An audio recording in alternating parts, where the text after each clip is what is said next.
నా ఆశ, నా కోరిక అది నల్గొండ అయినా సరే, దుర్గి అయినా సరే, పట్టణం మారిపోవాలి. ఏ సంఘానికి వెళ్లకుండా ఏ ఆవారగా తిరుగుతున్న యవనస్తులు ఉంటారు చూసారా, వారందరూ సంఘానికి వెతుక్కొని సంఘానికి రావాలి. నిజమే, దేవుని అనుగ్రహం ఉంటే వెతుక్కొని సంఘానికి వస్తాం. ఒకటే ప్రార్థన చేయండి సంఘమా, ఇతరుల సంఘానికి వెళ్ళేవాడిని డిస్టర్బ్ చేసి మన సంఘానికి ఈడ్చుకొని రావాలి, వాళ్ళ సంఘాన్ని దోచుకోవాలి అనేది మనది ఎప్పుడు కాదు. ఏ సంఘంలో ఉన్నా మంచిగానే ఉండాలి.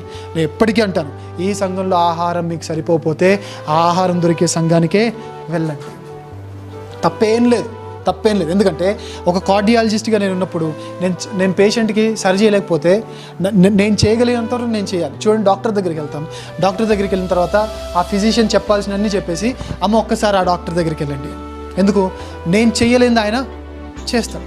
ఆ మాట ఒక డాక్టర్ని రికమెండ్ చేస్తున్నప్పుడు ఒక పాస్టర్ని రికమెండ్ చేయడం తప్పేం లేదు.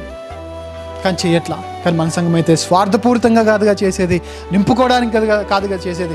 నాకైతే విశ్వాసం ఉంది మీ అందరి ఆత్మీయ ఆకలి నింపుతానని. లేదు సరిపోవట్లేదు అని అంటారా, మరలా అడగండి.